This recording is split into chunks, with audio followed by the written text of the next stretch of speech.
We're now joined by the granddaddy of exposing the Bilderberg Group, and he's got to be proud of himself. 33, 34 years covering it, going to every conference, being shot at in Portugal, you name it, being harassed, being arrested, being detained, going from the New York Times and Time Magazine just 10 years ago saying he was a nut and it didn't exist, to hundreds of newspapers, Germany, England, Australia, Spain, where the global government leaders are meeting. It is now mainstream news, and he's got moles inside, and he's there on the ground outside Barcelona as the world government meets. Jim Tucker, good to have you on with us. Oh, always fun. Jim, I know you're busy and exhausted, but just... Hold on just a minute while I reach down and grab my satchel, because I got information you want. Just bear with me a minute. Yeah, and literally, folks, he's so mobbed by reporters, and he is not a spring chick, as they say, and he literally has been fighting to even get to his hotel room for about 30 minutes just to even be on with us. So we just got him as he got to his room, and he's getting his satchel. He wasn't quite ready, and we're going to get him to give us his, because he's got the real. Some people claim they have Bilderberg sources. He's got them on the inside and on the outside, and so this is a big scoop we're about to get. Jim, do you have your satchel? Yes, now I'm ready. Okay, sir. Give us the lowdown. Who's attending, what the agenda is, what your huge breaking news is, and, of course, the newspaper is American Free Press, AmericanFreePress.net. Go ahead. Okay. One very interesting development, which is encouraging, is that some of the major Bilderberg people are saying that many, quote, important people, quote, are not attending this year. They'll always find out, and we get in trouble at home. Politicians who are embarrassed when constituents call and say, why are you dealing with these monsters and so forth? That's a fun thing.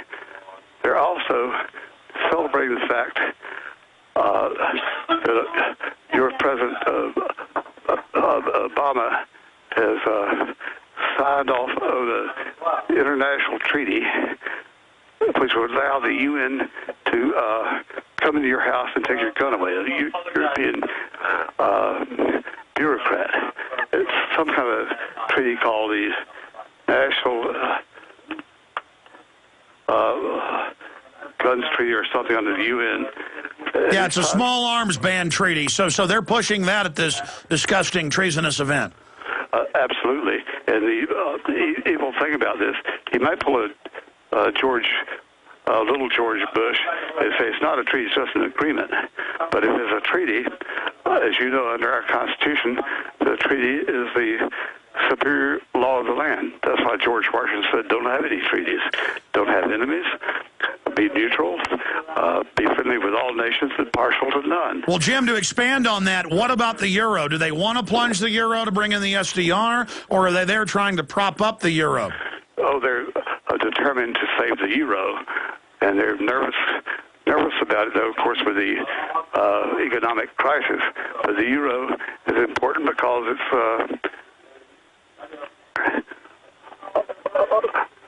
a part of their world government program. They're very discouraged, thank goodness.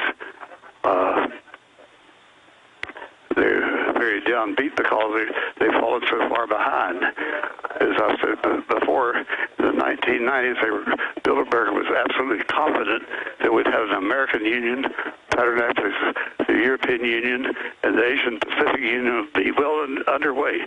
And they've fallen back, they've fallen behind, and they're very discouraged, but they're still persisting on climate change, as futile as that might be. As you know, the real scientists have shown and demonstrated, we're talking about climatologists, experts in the field, who are... yeah, they got caught in ClimateGate. They know it's a fraud. It's about taking over resources. So you're saying that's a big agenda. What about Bill Gates in attendance? We know he's always pushing eugenics and climate change. The Spanish newspapers are reporting that they caught up with him, trying to basically sneak in, claiming he was in Barcelona for something else, and then he said he's there to push climate taxes. Yes, he is, and he's attended one Bilderberg meeting in the past, and this is his second Bilderberg meeting. Definitely they're going to push the climate change, even though they're so far behind on that with the scientists, letters proving this whole thing is a fraud. In fact, one Bilderberg guy said that on climate change, we are about whipped. That's quote on climate change. We're about whipped. Incredible. About whipped. Incredible breaking news. And when will we be able to read this in detail at AmericanFreePress.net? It's a very, well, I'm not sure how fast they get things on the internet. I'm not high tech. I'm a romanticist. Okay, but I mean, more details will be there, and we're very appreciative of the newspaper allowing you to share your huge scoops with us. Again, the granddaddy of exposing this arm of the global government right up at the top of the pyramid. Jim Tucker. Also, I talked to Charlie Skelton of the London Guardian, who was there when they kicked him out. He overheard the head organizers saying they were mad at me for bullhorning them, that they were scared, and he said that dovetailed with your intel. This is the first time ever that a bunch of them haven't attended because they're scared of being associated with Bilderberg. Is that accurate? Yes, that's a fact. Came to me from a source who knows the Bilderberg people. He's done business with him. When I first talked to him about Bilderberg 20-some years ago, he said, "Oh, Pete Sutherland, yes. He's an international financial consultant. I dare not go beyond that in describing him, but he's helped us find Bilderberg over the years. He's confirmed events and so forth, and they are determined to push climate change. There's more, let's see, scan through notes here, but they're doing more propaganda on alleged climate change even as we speak. And a consumer note, of course, British Petroleum is, and all the Shell and the other big international oil companies have long been Bilderberg luminaries, and they are competitors, but they're still a brotherhood. So they have agreed to allow Obama to be outraged and talk about criminal procedures against BP, but he's also referred to as one of our brothers among the oil industry, which has long been heavily represented. So it's going to be a bunch of talk like the AIG charges they've now dropped in the Goldman Sachs, much ado about nothing, putting on a show. What about oil prices? What about the dollar? I mean, it sounds like from your past reportage, they're going from being in control and planning the future to just trying to maintain control. They're trying to maintain control. Now, their plan is for the gas prices go down and be nice and cheap this summer.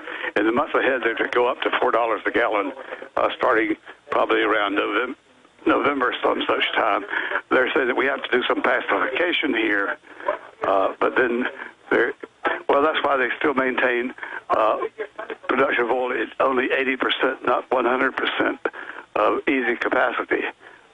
So for every 100 barrels that could be produced today, only 80 barrels are being produced to generate a future shortage. There's no shortage at the moment. Yeah, they're creating artificial scarcity.